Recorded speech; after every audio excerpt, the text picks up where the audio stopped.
Jean, chapitre 10. En vérité, je vous le dis, celui qui n'entre pas dans l'enclos des brebis par la porte, mais s'y introduit par un autre endroit est un voleur et un brigand. Mais celui qui entre par la porte est le berger des brebis. Le gardien lui ouvre et les brebis écoutent sa voix. Il appelle par leur nom les brebis qui lui appartiennent et il les conduit dehors. Lorsqu'il les a toutes fait sortir, il marche devant elles et les brebis le suivent, parce qu'elles connaissent sa voix. Elles ne suivront pas un étranger, mais elles fuiront au contraire loin de lui, parce qu'elles ne connaissent pas la voix des étrangers. Jésus leur dit cette parabole, mais ils ne comprirent pas de quoi il leur parlait.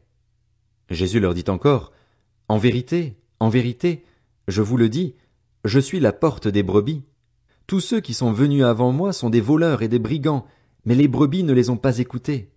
C'est moi qui suis la porte. Si quelqu'un entre par moi, il sera sauvé.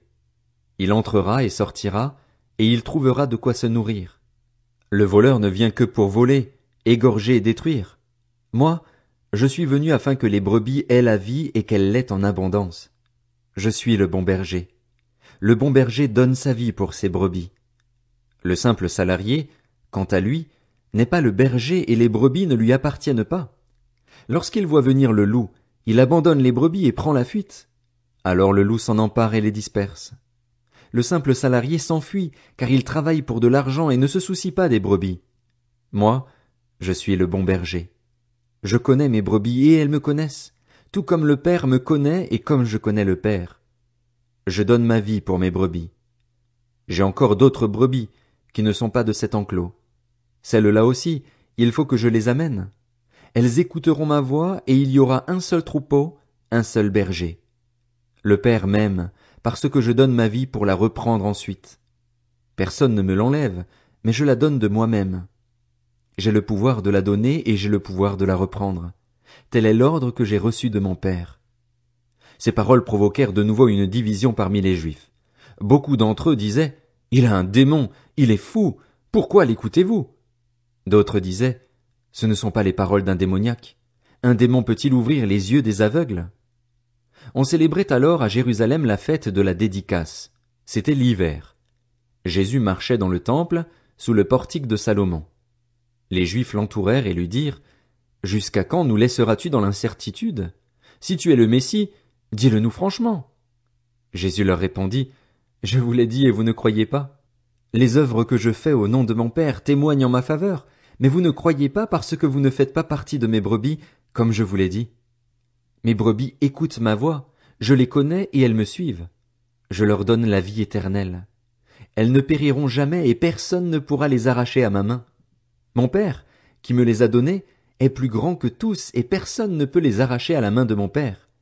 Le Père et moi, nous sommes un. » Alors les Juifs prirent de nouveau des pierres pour le lapider. Jésus leur dit, « Je vous ai fait voir beaucoup de belles œuvres qui viennent de mon Père. À cause de laquelle me lapidez-vous? » Les Juifs lui répondirent, « Ce n'est pas pour une belle œuvre que nous te lapidons, mais pour un blasphème, parce que toi, qui es un être humain, tu te fais Dieu. » Jésus leur répondit, « N'est-il pas écrit dans votre loi, j'ai dit, vous êtes des dieux? S'il est vrai qu'elle a appelé Dieu ceux à qui la parole de Dieu a été adressée et si l'écriture ne peut pas être annulée, comment pouvez-vous dire à celui que le Père a consacré et envoyé dans le monde, tu blasphèmes, et cela parce que j'ai affirmé, je suis le Fils de Dieu? Si je ne fais pas les œuvres de mon Père, ne me croyez pas. Mais si je les fais, même si vous ne me croyez pas, croyez à ces œuvres afin de savoir et de reconnaître que le Père est en moi et que je suis en lui. » Voilà pourquoi ils cherchaient encore à l'arrêter, mais il leur échappa. Jésus retourna de l'autre côté du Jourdain, à l'endroit où Jean avait d'abord baptisé, et il y resta. Beaucoup de gens vinrent vers lui. Ils disaient, « Jean n'a fait aucun signe miraculeux, mais tout ce qu'il a dit à propos de cet homme était vrai. » Et là, beaucoup crurent en lui. Jean, chapitre 11. Il y avait un homme malade. C'était Lazare de Béthanie, le village de Marie et de sa sœur Marthe. Marie était celle qui versa du parfum sur les pieds du Seigneur et qui les essuya avec ses cheveux. C'était son frère Lazare qui était malade. Les sœurs envoyèrent dire à Jésus, « Seigneur, celui que tu aimes est malade. » À cette nouvelle, Jésus dit, « Cette maladie n'aboutira pas à la mort, mais elle servira à la gloire de Dieu, afin qu'à travers elle la gloire du Fils de Dieu soit révélée. Or, Jésus aimait Marthe, sa sœur et Lazare. Quand il eut appris que Lazare était malade, il resta encore 2 jours à l'endroit où il était. Puis il dit aux disciples, « Retournons en Judée. » Les disciples lui dirent, « Maître, tout récemment les Juifs cherchaient à te lapider et tu retournes là-bas. » Jésus répondit, « N'y a-t-il pas 12 heures de jour? Si quelqu'un marche pendant le jour, il ne trébuche pas, parce qu'il voit la lumière de ce monde. Mais si quelqu'un marche pendant la nuit, il trébuche, parce que la lumière n'est pas en lui. » Après ces paroles, il leur dit, « Notre ami Lazare s'est endormi, mais je vais aller le réveiller. » Les disciples lui dirent, « Seigneur, s'il s'est endormi, il sera guéri. » En fait, Jésus avait parlé de la mort de Lazare, mais ils crurent qu'il parlait de l'assoupissement du sommeil. Jésus leur dit alors ouvertement, « Lazare est mort, et à cause de vous, afin que vous croyiez, je me réjouis de ce que je n'étais pas là.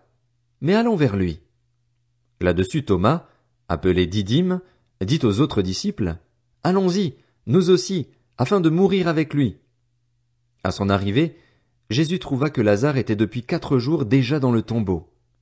Béthanie était près de Jérusalem, à moins de 3 kilomètres, et beaucoup de Juifs étaient venus chez Marthe et Marie pour les consoler de la mort de leur frère. Lorsque Marthe apprit que Jésus arrivait, elle alla à sa rencontre, tandis que Marie restait assise à la maison. Marthe dit à Jésus, « Seigneur, si tu avais été ici, mon frère ne serait pas mort.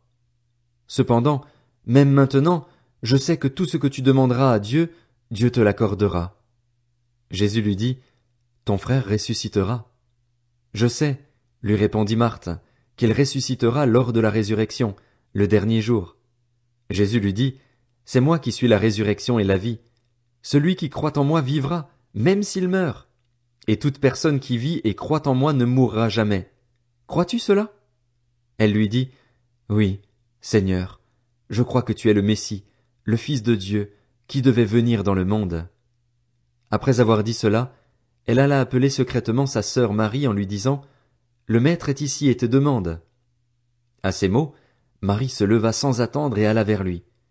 Jésus n'était pas encore entré dans le village, mais il était à l'endroit où Marthe l'avait rencontré. Les Juifs qui étaient avec Marie dans la maison et qui la consolaient la virent se lever soudain et sortir. Ils la suivirent en disant, « Elle va au tombeau pour y pleurer. » Marie arriva à l'endroit où était Jésus.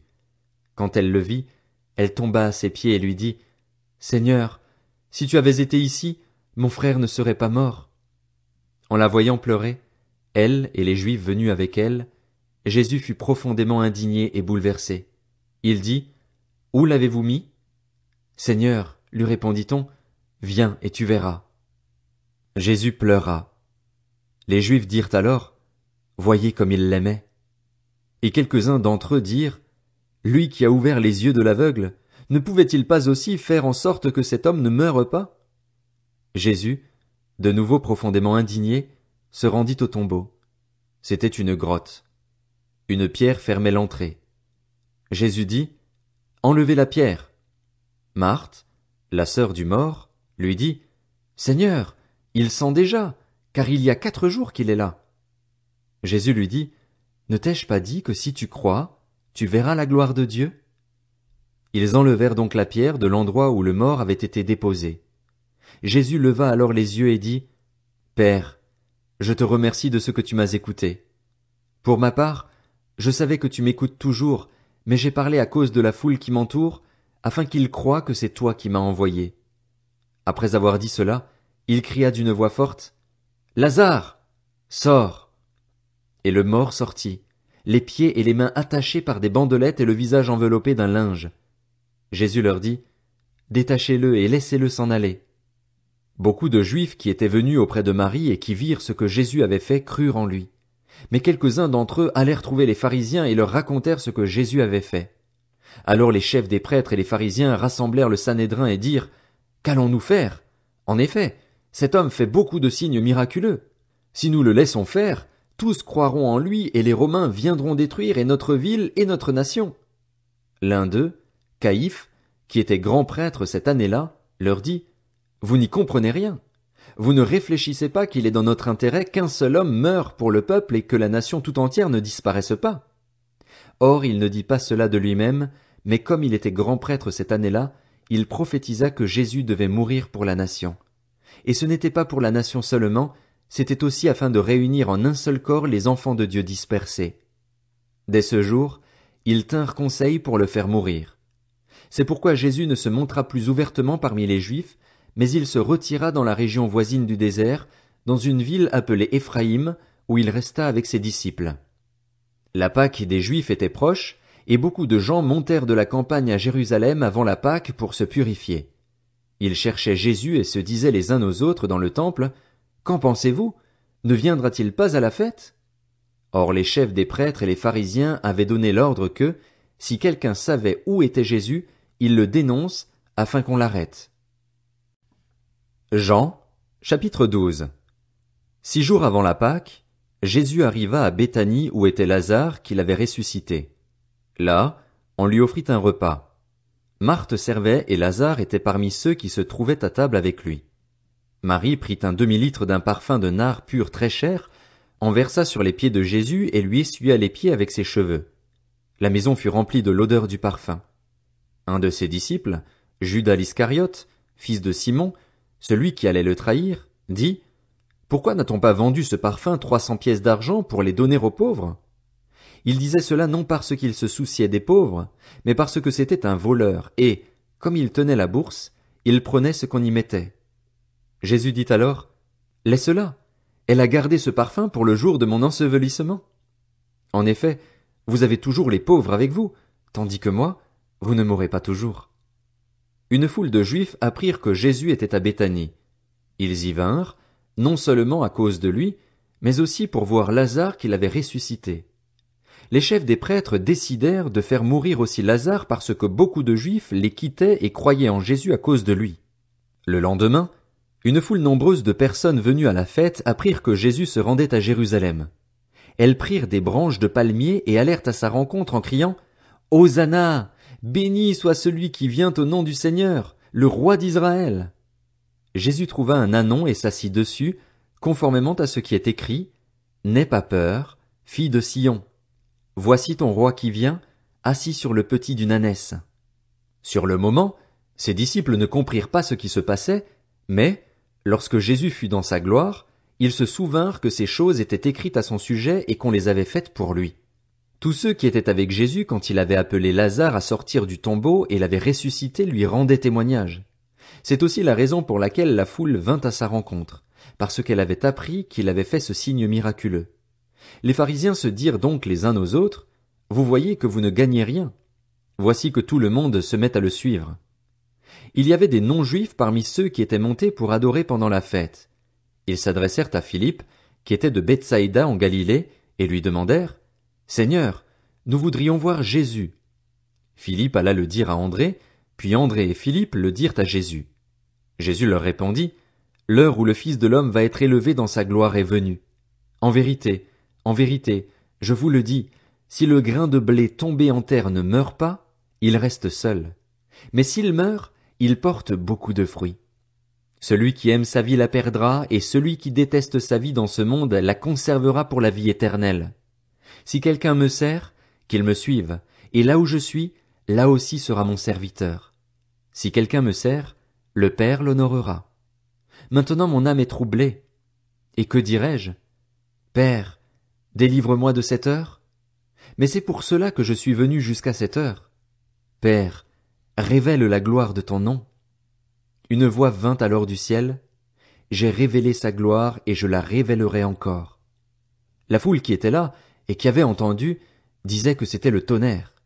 D'autres disaient, un ange lui a parlé. Jésus reprit la parole. Ce n'est pas à cause de moi que cette voix s'est fait entendre, c'est à cause de vous. C'est maintenant qu'a lieu le jugement de ce monde. C'est maintenant que le prince de ce monde va être jeté dehors. Et moi, quand j'aurai été élevé de la terre, j'attirerai tous les hommes à moi. Par ces paroles, il indiquait de quelle mort il allait mourir. La foule lui répondit, Nous avons appris par la loi que le Messie vivra éternellement. Comment donc peux-tu dire, il faut que le Fils de l'homme soit élevé? Qui est ce Fils de l'homme? Jésus leur dit, La lumière est encore pour un peu de temps parmi vous. Marchez pendant que vous avez la lumière, afin que les ténèbres ne vous surprennent pas, car celui qui marche dans les ténèbres ne sait pas où il va. Pendant que vous avez la lumière, croyez en elle afin de devenir des enfants de lumière. Après avoir dit cela, Jésus s'en alla et se cacha loin d'eux. Malgré tous les signes miraculeux qu'il avait faits devant eux, ils ne croyaient pas en lui. Ainsi s'accomplit la parole annoncée par le prophète Ésaïe. Seigneur, qui a cru à notre prédication? Et à qui le bras du Seigneur a-t-il été révélé? Ésaïe a dit encore pourquoi ils ne pouvaient pas croire. Il a aveuglé leurs yeux et il a endurci leur cœur pour qu'ils ne voient pas de leurs yeux, qu'ils ne comprennent pas dans leur cœur, qu'ils ne se convertissent pas et que je ne les guérisse pas. Ésaïe dit cela lorsqu'il vit sa gloire et qu'il parla de lui. Cependant, même parmi les chefs, beaucoup crurent en lui. Mais, à cause des pharisiens, ils ne le déclaraient pas, de crainte d'être exclus de la synagogue. En effet, ils aimèrent la gloire des hommes plus que la gloire de Dieu. Quant à Jésus, il s'écria, « Celui qui croit en moi ne croit pas seulement en moi, mais en celui qui m'a envoyé, et celui qui me voit, voit celui qui m'a envoyé. Moi, la lumière, je suis venu dans le monde afin que quiconque croit en moi ne reste pas dans les ténèbres. Si quelqu'un entend mes paroles mais n'y croit pas, ce n'est pas moi qui le juge, car je suis venu non pour juger le monde, mais pour le sauver. Celui qui me rejette et qui n'accepte pas mes paroles à son juge, la parole que j'ai annoncée, c'est elle qui le jugera, le dernier jour. En effet, je n'ai pas parlé de ma propre initiative, mais le Père, qui m'a envoyé, m'a prescrit lui-même ce que je dois dire et annoncer, et je sais que son commandement est la vie éternelle. C'est pourquoi ce que j'annonce, je l'annonce comme le Père me l'a dit.